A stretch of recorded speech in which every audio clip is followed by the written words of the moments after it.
So Samsung might have just accidentally locked in one of its biggest launch dates of the year. And honestly, this one's shaping up to be really interesting. We're talking about the Galaxy S26 series. And according to some of the most reliable leakers in the industry, Samsung has pretty much circled February 25th, 2026 for its next big Unpacked event in San Francisco. At first, this was just a rumor floating around online, but when people like Ice Universe and Evan Blass both agree on the exact date and confidently say it's 100% correct, you know it's not just another random Twitter guess. So yeah, if you're someone planning to upgrade, you can actually start treating that date like the real thing. And it gets even better, because leaks suggest the phones should go on sale pretty early in March, so you won't be waiting long after the announcement to actually get your hands on one. But here's where things get a bit controversial. Multiple reports suggest Samsung isn't exactly planning a budget-friendly surprise this time. Prices for the Galaxy S26 lineup are expected to go up compared to the S25 series. And what makes that a little frustrating is that the upgrades this year might not be massive in terms of raw hardware. The main reason behind the price hike seems to be rising component costs, especially memory, which is apparently becoming more expensive thanks to shortages and supply issues.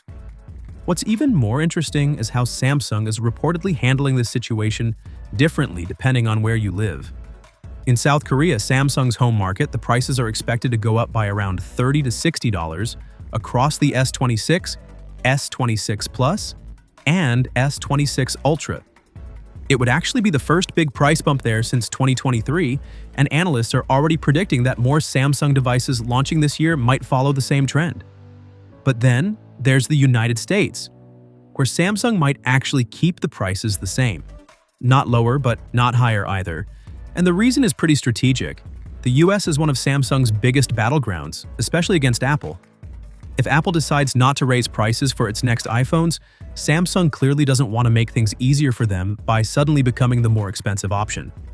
So it looks like Samsung may simply absorb some of the extra cost in that market just to stay competitive. Officially, Samsung hasn't confirmed anything yet. But when you've got senior executives like TM Rowe openly acknowledging that prices probably need to increase because parts are getting more expensive, plus multiple reliable industry sources saying the same thing, it definitely feels like we're heading in that direction. So now the big question is pretty simple. If Samsung really does raise prices, is the Galaxy S26 series going to offer enough to justify spending more? Or are people going to start skipping upgrades altogether? I'm really curious what you think about this. Would a price hike actually stop you from buying the S26? Or are you still excited for it regardless? Let me know your thoughts in the comments. I read as many as I can. Thanks for watching, and I'll catch you in the next one. Until then, take care.